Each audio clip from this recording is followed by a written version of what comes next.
कि democracy has elements, and there are many elements, and one of them is election. One of them is election. The political parties, the pressure groups, the parliament, the free media, the freedom of speech. These are all elements. And I said that in social sciences, concepts are very important. The way you define concept, उसके नतीजे भी वही निकलेंगे. If you say democracy means regular elections, then you would say there is a democracy in any part of the world. लेकिन अगर आप democracy को freedom of speech से तशबीह देंगे या सुप्रीमेसी ऑफ पार्लियामेंट से तशबीह देंगे, there is no democracy, and in many places you won't be able to find democracy even in India, which is the biggest democracy in the world. So it means that concepts are very important, and I was talking about concepts. In social sciences, concepts are very key because these are the concepts we try to define them.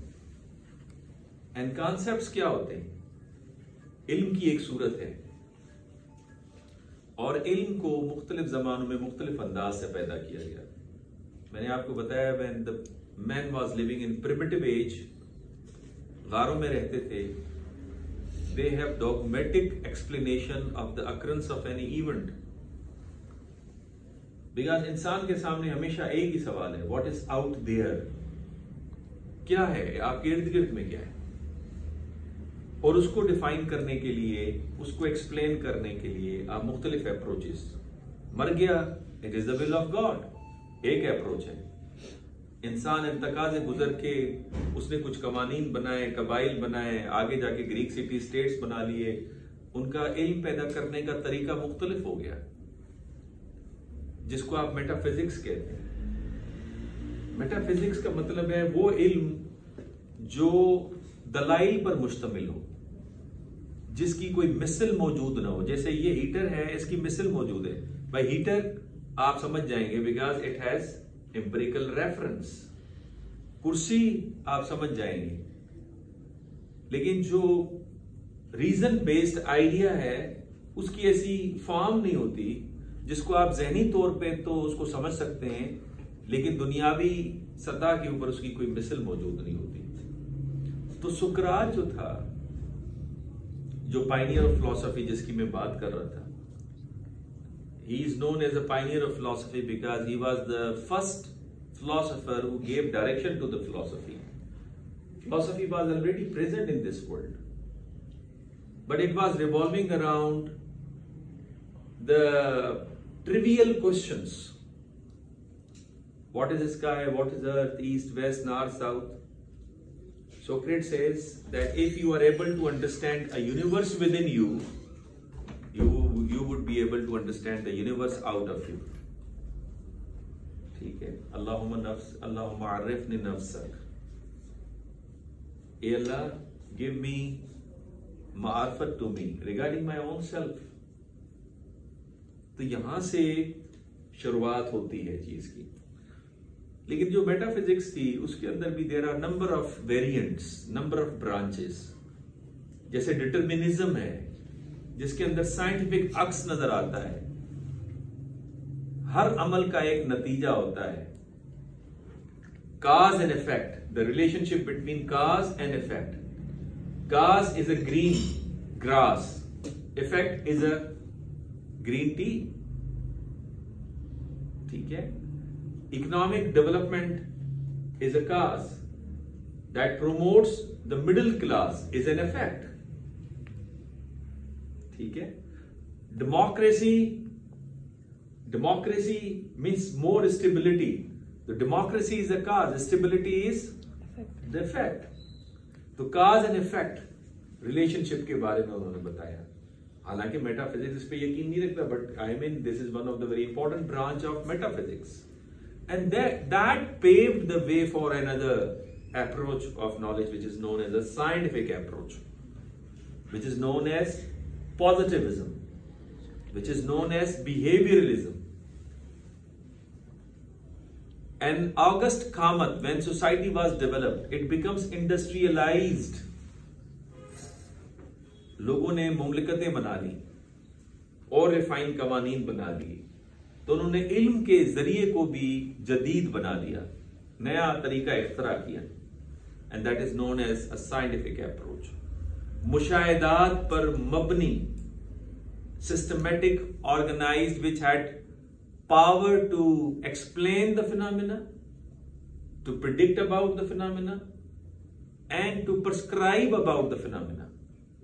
जो scientist के 3 बुनियादी मकासद थे, वो उसका मकसद, वही उसी के मकासद थे कि मसला क्या है, मसला क्यों है, और मसला क्या होगा, और इसका हल क्या है। ठीक है, तो उस साइंटिफिक अप्रोच के नतीजे में इंसान ने नए इल्म की तरफ गए। तो साइंस के नजदीक हर वो कॉन्सेप्ट, हर वो इस्तिलाह, हर वो terminology which has empirical reference in the real world, उसके ऊपर आप इल्म प्रोड्यूस कर सकते हैं, और वो इल्म would be the most reliable piece of information, सबसे ज्यादा मोअतबर होगा, चूंकि उसको आप वेरीफाई कर सकते हैं। क्यों मोअतबर होगा? वेरीफाई कर सकते हैं उसकी एक्यूरेसी और उसकी आप validity, precision, accuracy and precision उसकी चेक कर सकते हैं, एक्यूरेट है या नहीं है। एक्यूरेसी के अंदर 2 चीजें होती हैं। एक्यूरेसी के अंदर वैलिडिटी होती है कि बार बार टेस्ट करें वही रिजल्ट आ रहा है, वैलिड है, ठीक है ना, सॉरी रिलायबल है।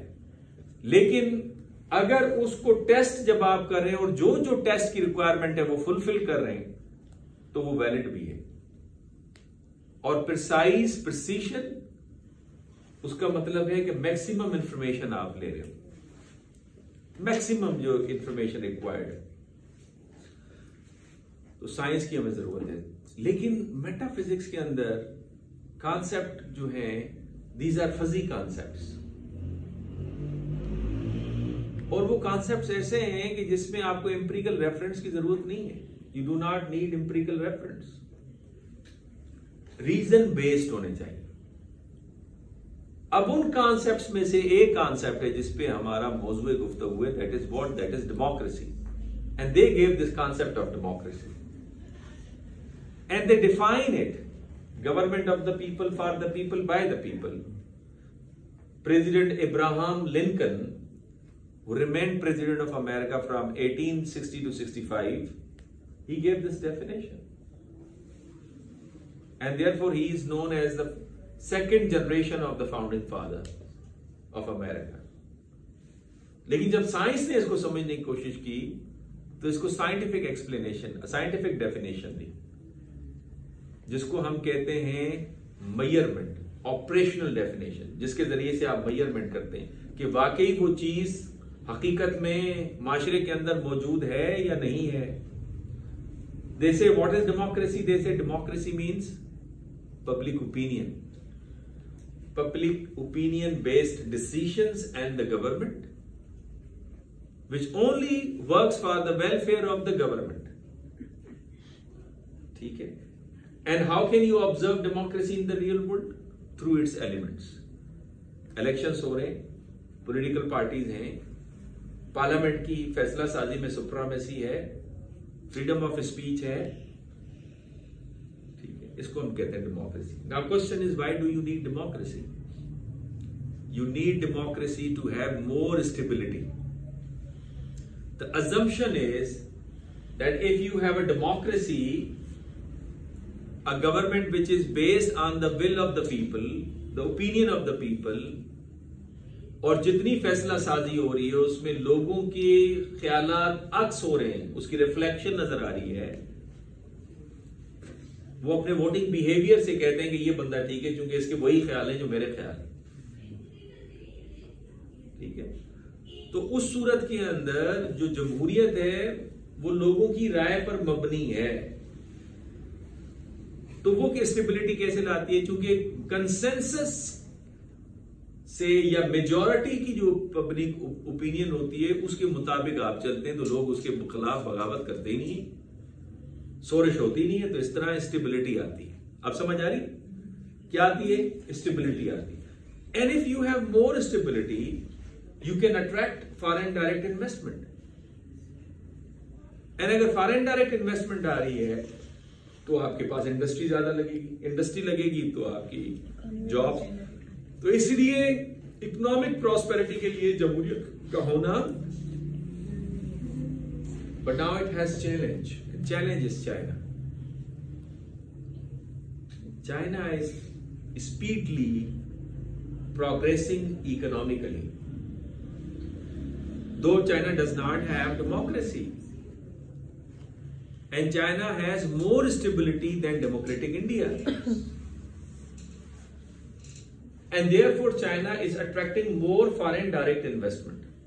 For instance, if you Google it, you would find that $190 billion foreign direct investment came from America to China in 2022, while in India, in democratic India, it was only $49 billion. Democratic India, democratic America is not growing fast as undemocratic China is growing. America is under debt, heavy debt. 120% of its GDP is under debt, which is about $33 trillion. उसमें मेरे ख्याल में $1.1 trillion तो उसने China के देने, इसी तरह लगभग $1 ट्रिलियन उसने जापान का कर्जा देना। ठीक है, 120% इसलिए बनती है कि अमेरिकन जीडीपी $24 ट्रिलियन से $27 ट्रिलियन के दरमियान है। आप लगा लीजिए उसका अंदाजा। अब democracy, why do you need democracy? You need democracy to bring stability. अब एक और पॉइंट डिस्कस करूं, फिर मैं अपने मुद्दे के ऊपर हो जाता हूं, पाकिस्तान के अंदर डेमोक्रेसी एंड इलेक्शंस, क्योंकि अब आने वाले, इसलिए आई सिलेक्टेड दिस टॉपिक। फिर मैं आपसे सवाल दूंगा। देखिए, डेमोक्रेसी को जो आपकी जो जरूरत है, मैंने बताया वो आपकी स्टेबिलिटी लाने की जरूरत है। लेकिन सवाल ये पैदा होता है कि जमहूरियत हमारे इलाकों में क्यों कर कामयाब नहीं है? मगरिब में क्यों कामयाब है, आपके यहां क्यों कामयाब नहीं? खुद इंडिया में कामयाब नहीं है। उसकी मैं बहुत सारी मिसालें दे सकता हूं। आप भले वो कहते रहे कि हम बहुत कामयाब हैं, ठीक है, एक प्रोसेस है, उसके अंदर कंसिस्टेंसी है, दैट इज अ प्रोसीजरल, आप जिसको कहते हैं ना डेमोक्रेसी, वो है, प्रोसीजर फॉलो हो रहा है, इलेक्शंस हो रहे हैं, गवर्नमेंट लोगों की मेजॉरिटी की राय पे आ जाती है। लेकिन जो हकीकी डेमोक्रेसी है, जमहूरियत है, उस पर वो नहीं चल रहे। और ये अलमिया इस इलाके में क्यों है? साउथ एशिया में क्यों है? अफ्रीका में क्यों है? मिडिल ईस्ट में क्यों नहीं है डेमोक्रेसी? साउथ अमेरिका में क्यों नहीं है? उसकी जो बुनियादी वजह है, because democracy is a philosophy of the West, is an idea of the West, and West has its own culture, it has its own history. एक एवोल्यूशन से उनकी सोसाइटी पनपी है, उसकी अपनी सकाफत है, उसके आइडियाज अपने तरीके से ऊपर आए, पनपे। जबकि आपकी तारीखी पस मंजर, आपका सकाफत, आपका बिलीफ सिस्टम, उसका एक अपना बैकग्राउंड एंड ओरिजिन है। तो ये कैसे मुमकिन है कि जो दूसरे के माहौल में तैयार शुदा चीज है, उसको आप अपने माहौल में फिट इन कर लें?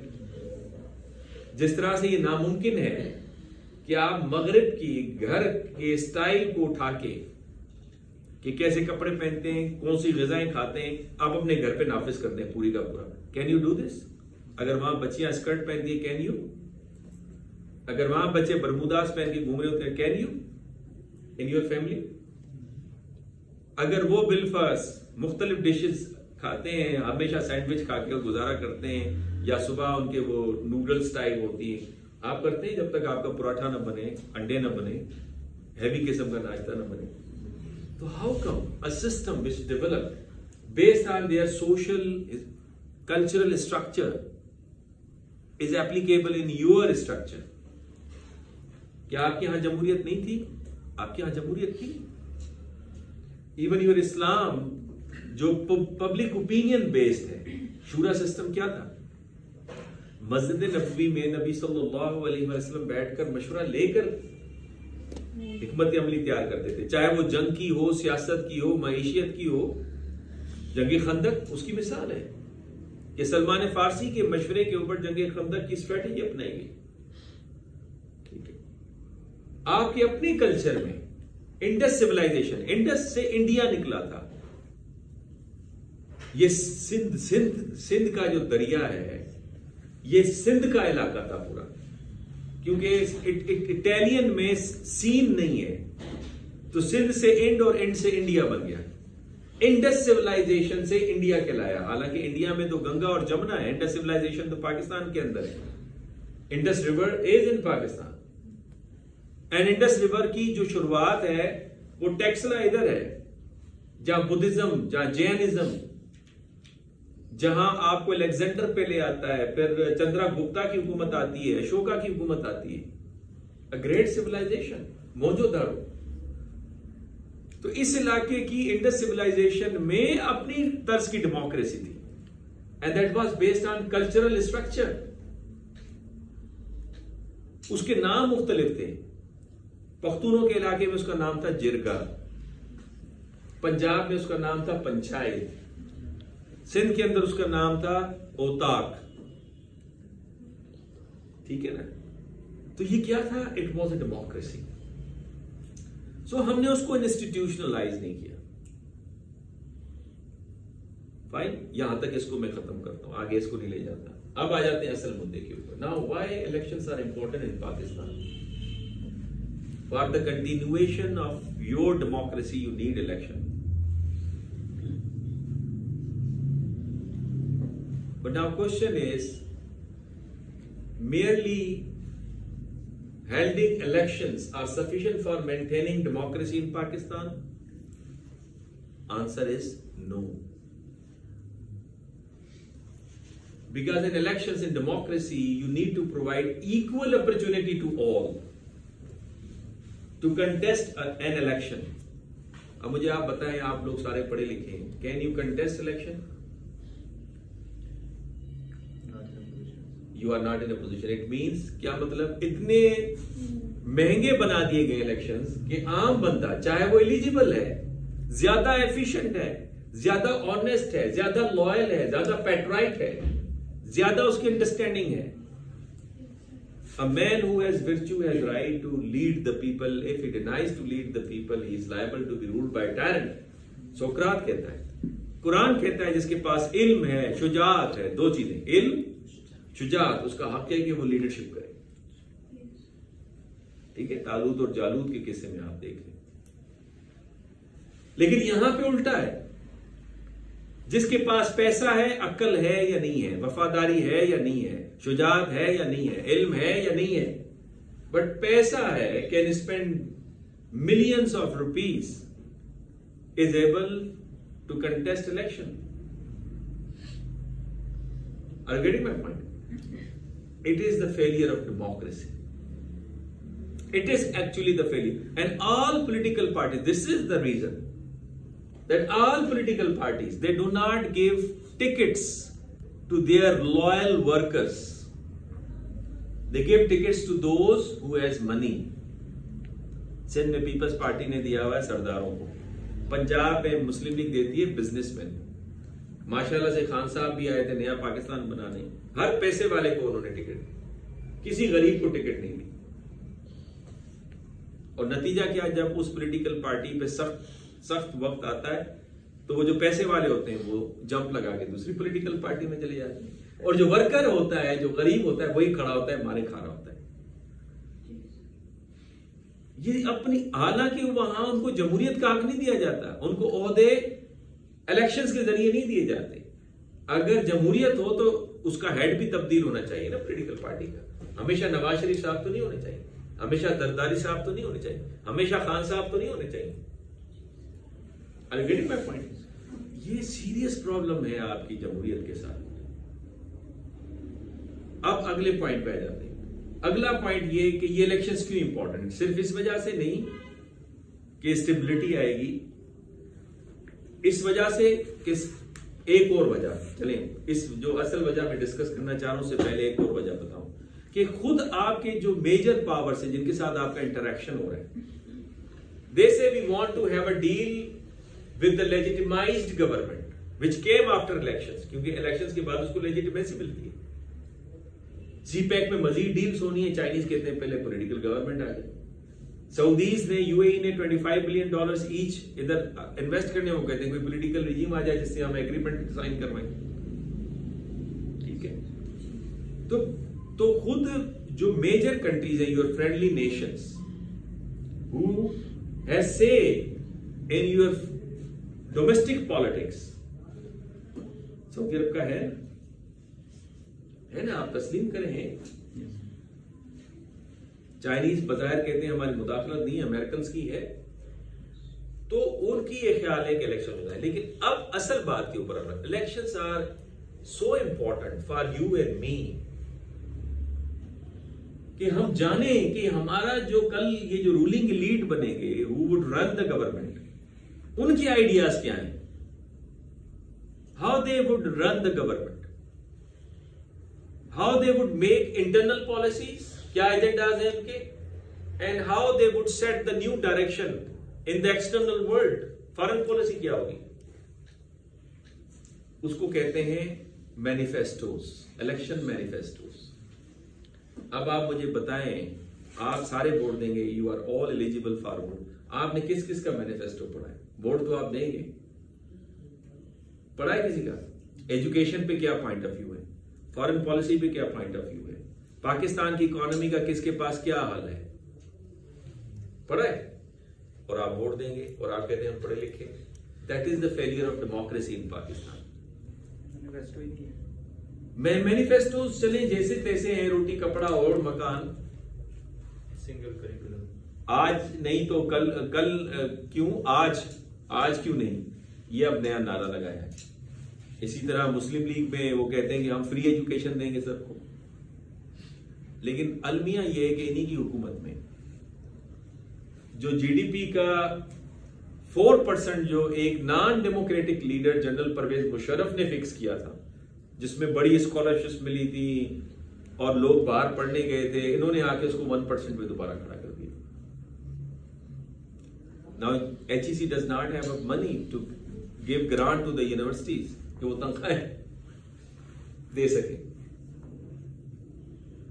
मैं आपको एक अपनी तजर्बा बताता हूं और उसके बाद खत्म करूंगा, then I will take your questions. एक चीफ मिनिस्टर किसी सूबे का बनने लगे, मुझे पता चला, मेरे एक दोस्त आए, उन्होंने कहा उनके साथ खाना है, आप भी मेरे साथ चले, हम चले गए। अब वो अकेले थे और हम 2 जने थे, हमने खाना खाया। मैंने कहा मुझे पता चला है कि you are going to be the chief minister of the province. He said I don't know. मैंने कहा नहीं, मैंने बात सुनी है, this is a confirm report and you know but you are not telling us.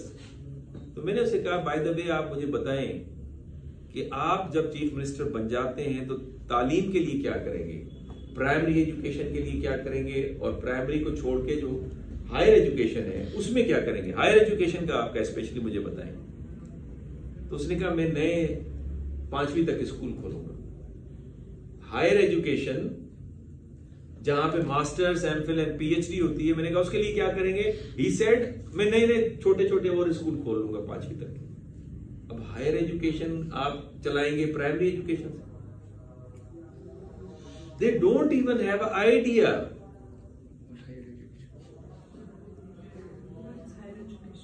And you and me are responsible. अब ये नाकारा लोग जब आते हैं ऊपर तो उनको पता तो होता नहीं है, they are inefficient, they are inefficient. और जब इनएफिशिएंट आ जाए तो वो स्पेस क्रिएट करता है, तो इसलिए फिर गवर्नमेंटल एक ऑर्गेनाइजेशन आती है, उस स्पेस को फिल करती है। अब आपको पता चल रहा है, कहते हैं भाई ये क्यों मुदाखलत कर रहे हैं? भाई मुदाखलत कर रहे हैं आपकी इनएफिशिएंसी की वजह से। अगर मैं अपना देखे ना, मैं अक्सर मिसाल देता हूं, गवर्नमेंट के स्कूल में चले जाएं इस्लामाबाद और फिर आर्मी पब्लिक स्कूल में चले जाएं, आपको फर्क वाजे नजर आ जाएगा। गवर्नमेंट ओन इंडस्ट्रीज में चले जाएं, स्टील मिल का हाल देख लें, और आर्मी रन एक सीमेंट फैक्ट्री जाके देख लें, वो प्रॉफिट कमा रही है। गवर्नमेंट रन सीमेंट फैक्ट्री होगी, वो फ्लॉप हो रही है। क्या मतलब? इनएफिशिएंसी, डिसिप्लिन नहीं है, गवर्नेंस का एक्ट नहीं है। जिन्ना ने कहा था ना, कायदे आज़म मोहम्मद अली जिन्ना रहमतुल्लाह अलैह ने कहा था ना, ईमान, इत्तेहाद, तंजीम, डिसिप्लिन। आपने कभी तजर्बा अपनी लाइफ में किया होगा, सुबह आप नमाज पढ़ के अपना चार्ट बना के उसके मुताबिक चलें, आप देखें कितने काम कर लेंगे, और फिर आप देर से उठें, 10-11 बजे आप उठें, तो आप देखेंगे कि आपका दिन ही सारा जाया हो चुका है। आप उसमें कुछ नहीं कर सकते, आपकी एफिशिएंसी खत्म हो जाती है। Discipline is very important. So in our nation there is no discipline, and our political parties and political leadership के पास डिसिप्लिन नहीं। हम सिर्फ एक पहलू देखते हैं, उन्होंने मुदाखलत की, उन्होंने उसको ये कर दिया, उसको निकाल दिया, उसको फलाना कर दिया, राइट, तस्लीम करते हैं। लेकिन हुआ क्यों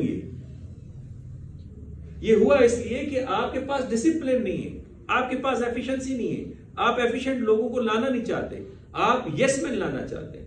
मुझे बताएं, उस्मान बोजदार साहब को पंजाब की सीएमशिप दे दी गई किस बेस के ऊपर? नया पाकिस्तान बन रहा था यहां। Was he eligible to be the CM of the Punjab? तजर्बा था, ज्यादा एफिशिएंट थे, ब्रेव थे, फिर खड़े हुए। अभी जब सख्त वक्त आया तो किधर गए? कहने का मकसद आपको ये बता रहा हूं कि हमें ये समझना होगा कि हमारी डेमोक्रेसी, हमारा कल्चर वो नहीं है जो आप वेस्ट की डेमोक्रेसी ला रहे हैं। हमें अपने कल्चरल इंस्टीट्यूशंस को इंस्टीट्यूशनलाइज करना होगा रिफॉर्म के जरिए से।